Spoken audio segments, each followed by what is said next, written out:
Do you want to just alternate answering the questions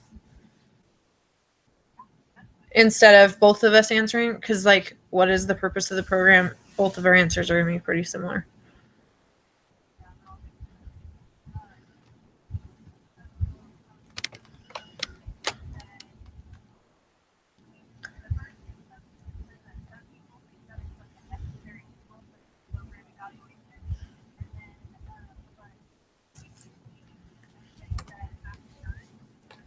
Gathering information to make your program stronger. It can provide vital data about what parts of the program you're working well and which need tweaking. And it can provide data that justifies further funding.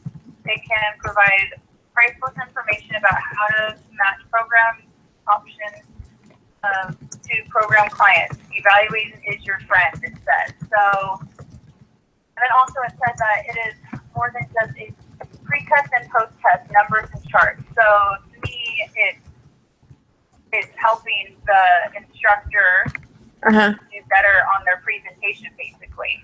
So that's what I got out of it. Okay.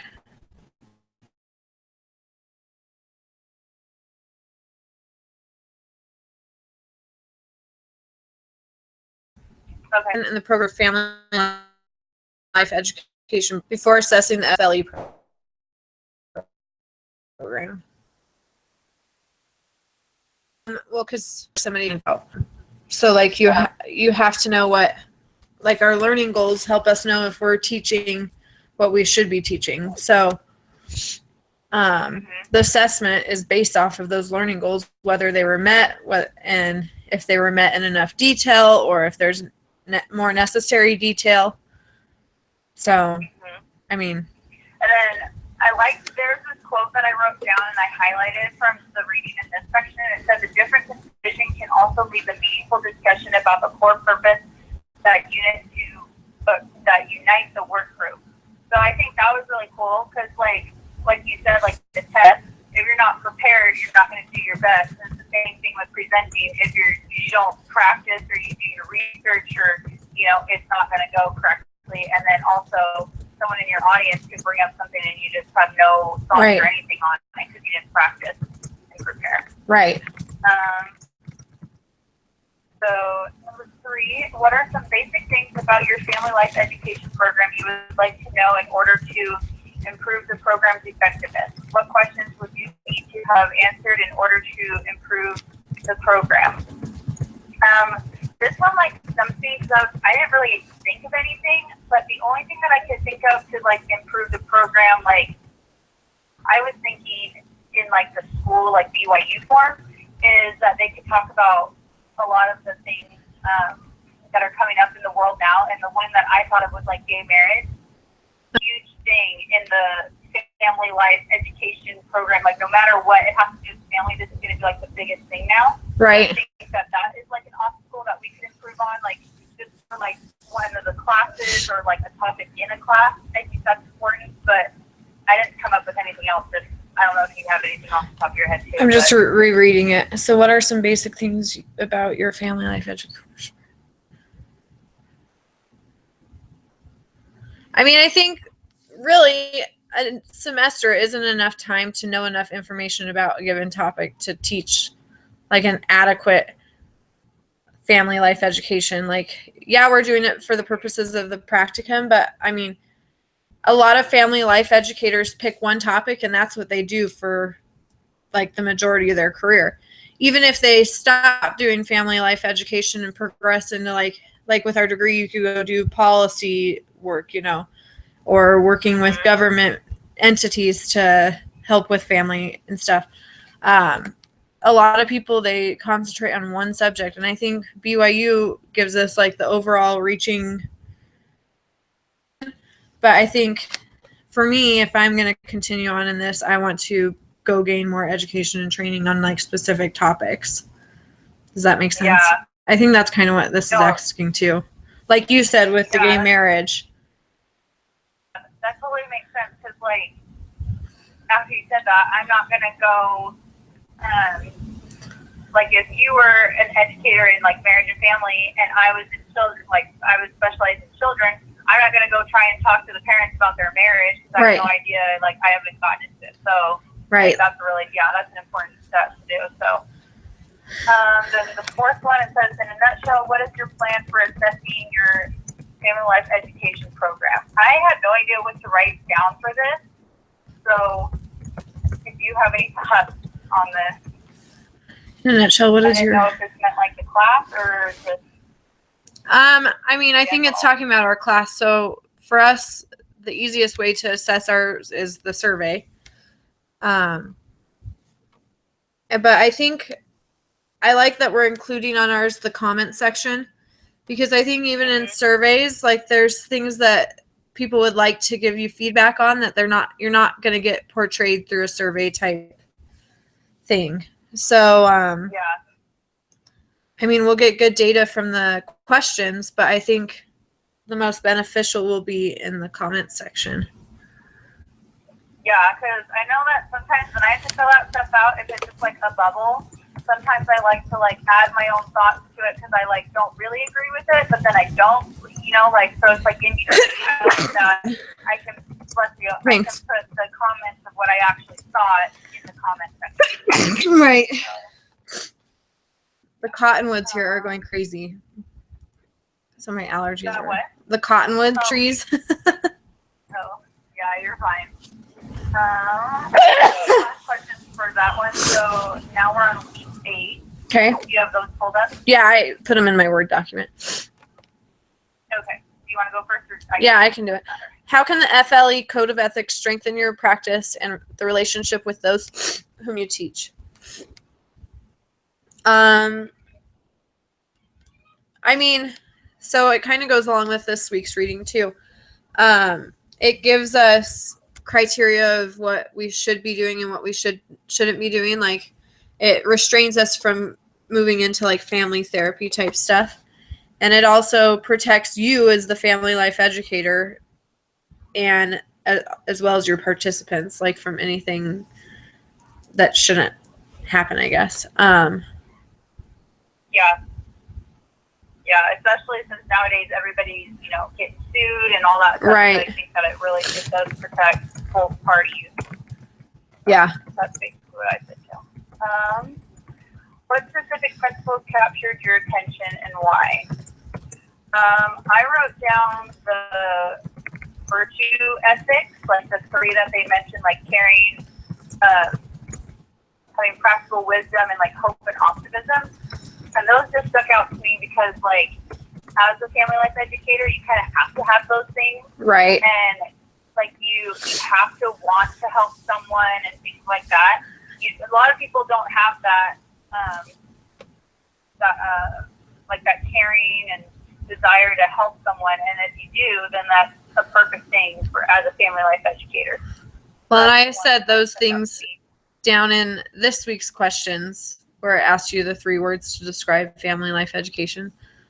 I kind of went along those lines too, but I mean, we'll get back to that later. But yeah, I mean, just like teachers in the gospel, you have to have certain characteristics and principles that you guide yourself by, and I think they're really similar for family life education. Yeah. I'm doing homework, bud. Okay, what questions do you have related to the Code of Ethics for FLE?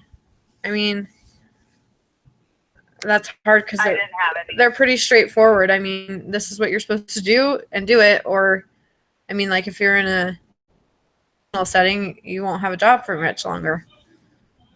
Yeah, it's kind of like you don't have to read between the lines. It's right. Very straightforward.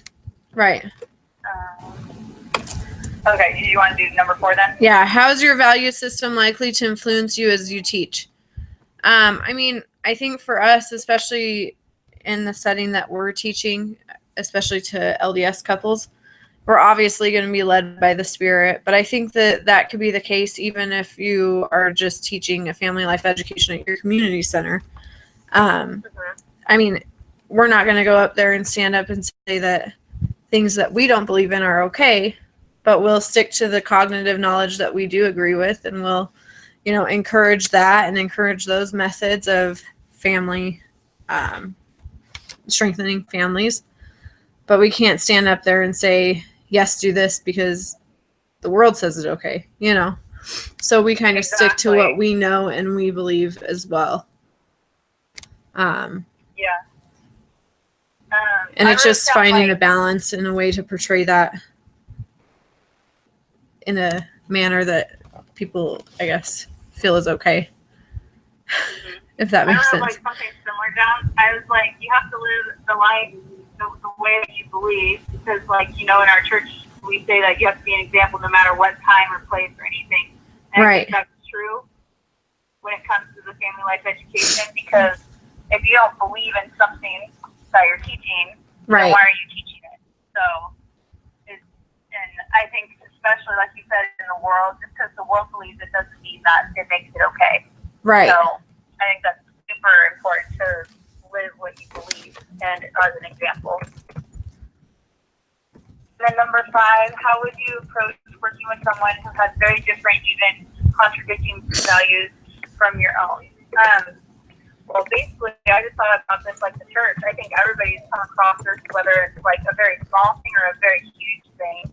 But I think that something that works for me is that I just listen to the other side. Even if I don't agree with it, I just let them get it all out, let them tell me what their side is, what they believe, and then I say, and then same for me. I think that would just make everything smooth, and then both sides can talk about it, even if you walk away and you still feel that you don't agree with that person. You still get what you believe on the table. Right. So that's all I thought of a quote when you said that, and it's listen to listen and not to respond. And I think that that's something that we, even when we especially when we disagree with someone, we are listening to what they're saying, but we're thinking in our heads about what we can say to retort what they're coming. And I think especially in a family life education program, you have to listen to listen. You can't be thinking about how you're going to respond to what the tiny portion of what they just said, because it might not even be the complete thought that they have. Oh yeah, that's a good quote.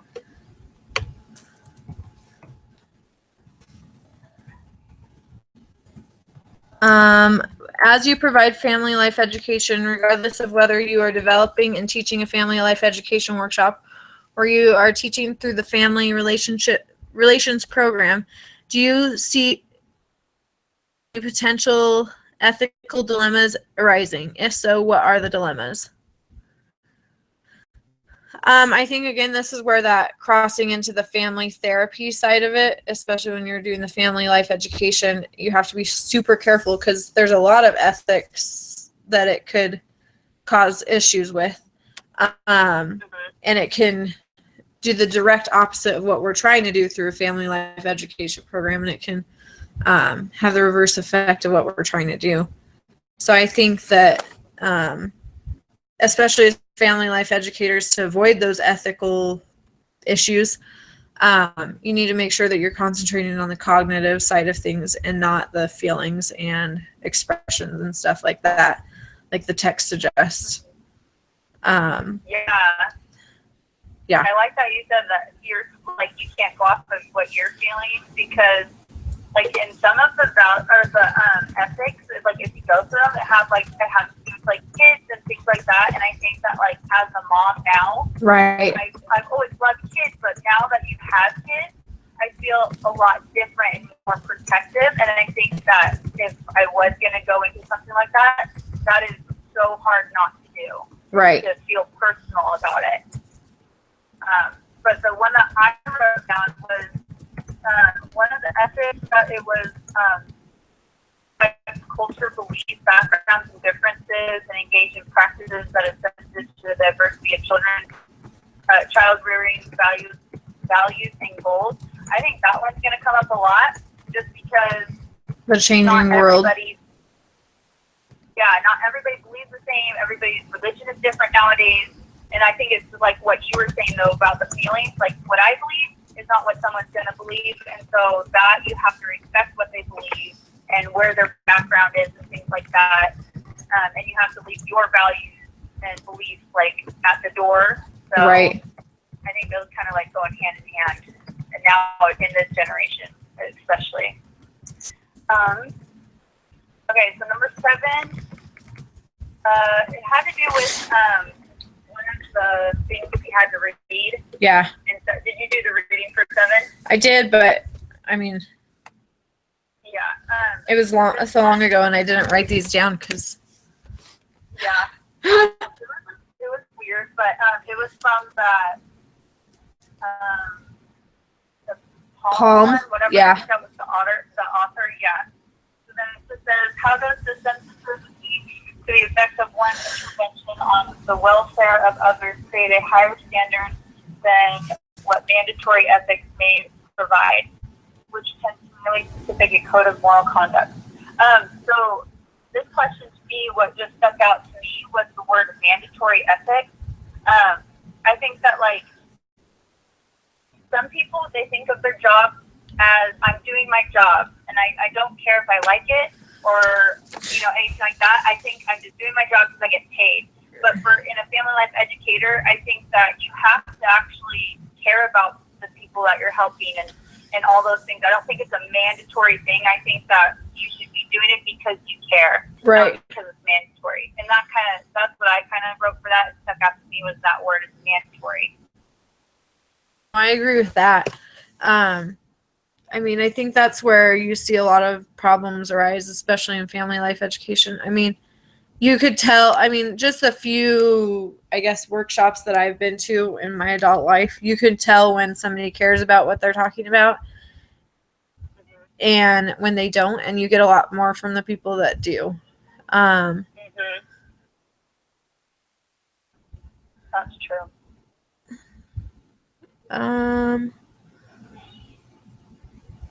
And then the next one is that the Code of Ethics for Family Life Educators integrates 3 approaches to ethics. One of these approaches includes virtues ethics, which has to do with the makeup of who you are as an individual, including dispositions to do the right thing for the right reasons. 3 specific virtues have been highlighted: caring, practical wisdom, and hope optimism. What disposition, virtues, or qualities do you have that you believe will help you not only be an effective family life educator, but will also help you to maintain high ethical standards? Well, out of those 3, I think that, I'm a good example of hope and optimism. Like, I've been through a pretty bad relationship, like really abusive. But I knew because of the gospel and how I was raised that that's not the plan that Heavenly Father has for his children, and that's because of agency and, the adversary. The things that I experienced weren't because God did it. It was because somebody used their agency to do it.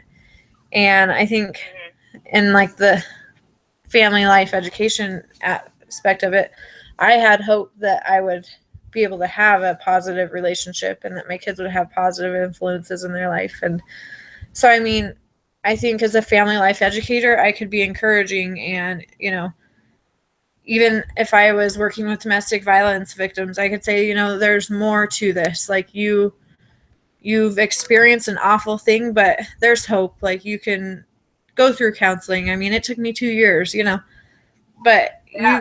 you can overcome the things that you've experienced. And I think that, so when with the people that I want to work with, I have a different background than somebody who doesn't and is trying to encourage these women, So Yeah. I think that's important.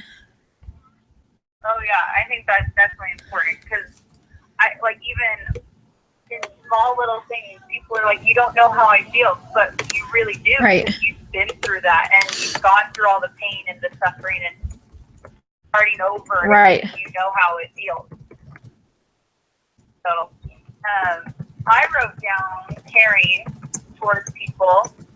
I've always been a caring person. I've even had people tell me that I put others before myself. And I think now that I'm a mom and I'm married and, grown up and doing things on my own, I think that it takes a total different person to understand how caring a mother can be and a wife, especially in the church. I think that when you're a member of the church, you do a lot more than others that, they do the bare minimum which is not bad. I think there's a lot of LDS people, they do a lot more. And I think that's really important in the family life education area. I think that as you are, you have to do a lot more than what's expected of you sometimes.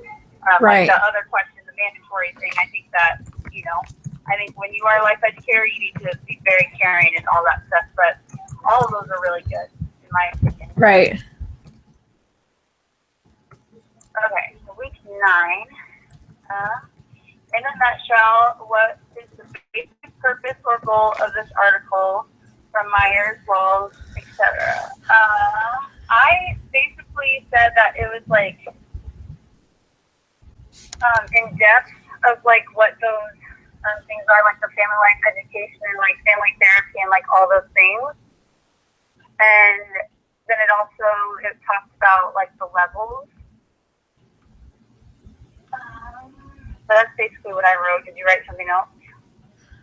So I basically just said the basic purpose of the goal the article from Myers and Wells was to answer the question, what is family life education and how is it like and different from other family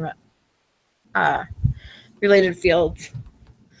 And then I said, I broke it down that like, and I basically answered that question because that's what the article did. And I just went through how family life education involves and the 10 different things that, what is it called?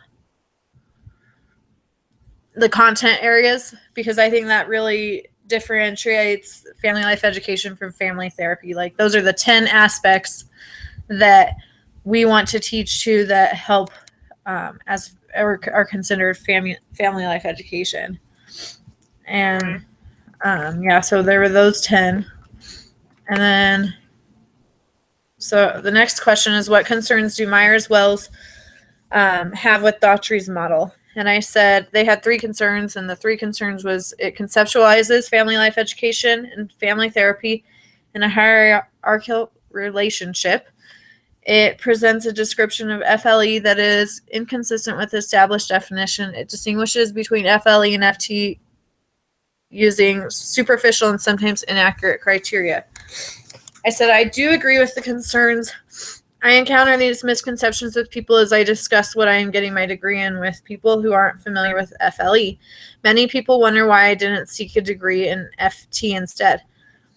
There seems to be less value placed on those with a FLE degree because they're not aware of what FLE covers. Well, I mean, I think I run into that a lot with people who ask me what I'm getting my degree in, and then they're like, well, why didn't you just get family therapy degree? And that's not what I want to do. I don't want to do family therapy. And I think people when they think of family life education, I think they just group it under that family therapy category. Oh, yeah, for sure. Yeah. Number 3, what is your role and responsibilities in working with families as a family life educator? If you had to choose 3 words that best describe the role of family life education, what would they be? So to me, when I think of a family life educator, I think of it more as like the gospel terms of keeping the sacred role of the family and protecting the members of the family. Like when I was thinking of the ethic principles, to me, I think that's what it all is about, is making sure that families stay together, helping families out throughout that stuff, and then helping them out if they do need to seek other professional help, like keeping it separate from the family therapy and the family life education. Like you said, people think they all group it together, but that is not. And then Right. For the 3 words that I chose was guide, protector, and supporter. And I said like guide because he helps guide relationships and families in the right direction, and protector is basically you protect them, and then supporter, you do support people when they do need support, whether it's listening or actually going to help them physically and go do something. Right. Those are the 3 words I thought of. I said your role and responsibility in working with families as a FLE is to bring them the most accurate, up-to-date, and reliable information that applies to them in such a manner that they will be able to use it within their own lives to improve relationships they have. And the 3 words that I said were understanding, because this is twofold. We need to understand our content that we provide, but we also need to understand the dynamics of those we are working in our target audience. Perfect. Then educating, we are educating those we meet, and we need to place this high in our priorities. It is our job to give them beneficial and applicable information. And then encouraging, I said we need to be optimistic and engaging with our target audiences. They are looking to us for information to help them. So I don't think like our job is to, offer these all dooming statistics that say this is how terrible it is for families. I think it's our job to say this is what we can do to improve our families, and this is how. Yeah, I like that. What types of services are you most qualified to provide for families as an FLE, FT, and FCM? I said we are most qualified to give cognitive knowledge as FLE providers. As an FT, you would be qualified to give personal and experiential issues. And then FCM, I had no idea. Okay, I was trying to find that because I didn't even see that. Like, okay, what is FCM?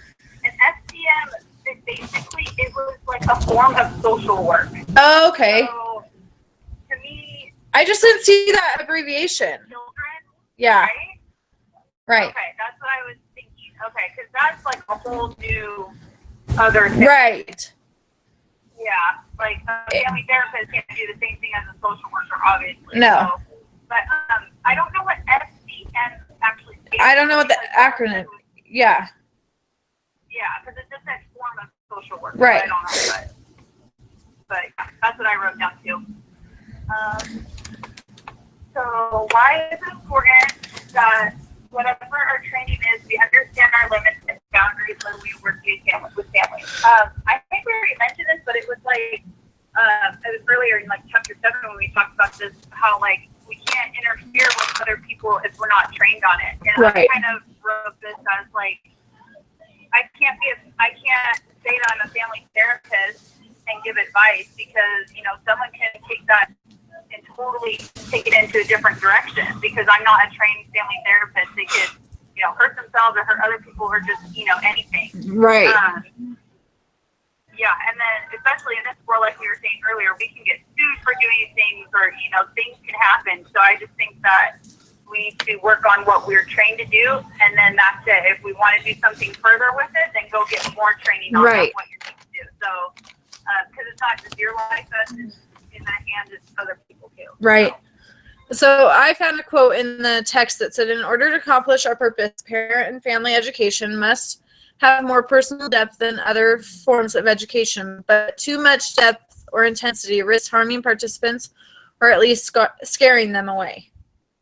So, I mean, right there, it's just telling us that we need to be giving that cognitive information, but in such a manner that it's not scary and that it's not going to hurt our participants.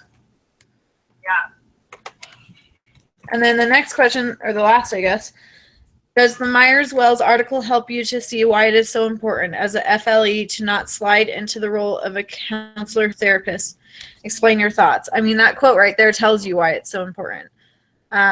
I said, I feel like the Daughtry article does a good job giving us examples of how one could slip from the line of educator to counselor so easily. The example that really stuck in my brain was that they said, if you're in a parent life education group and a participant starts talking about how,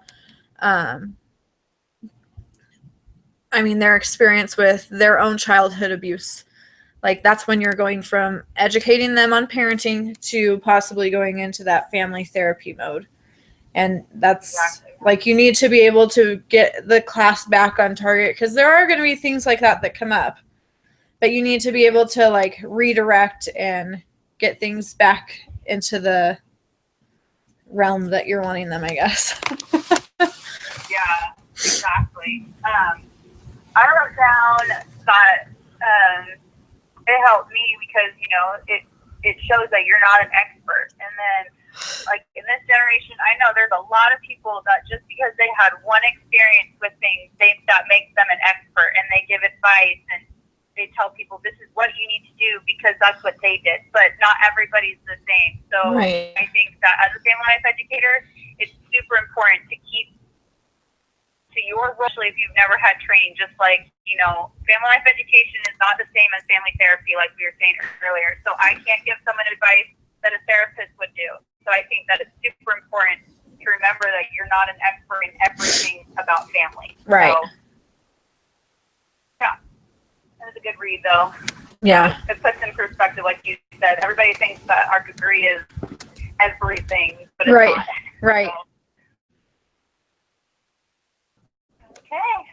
I think we hit all of our questions. I think we're done. Yeah. Okay, I'm just going to push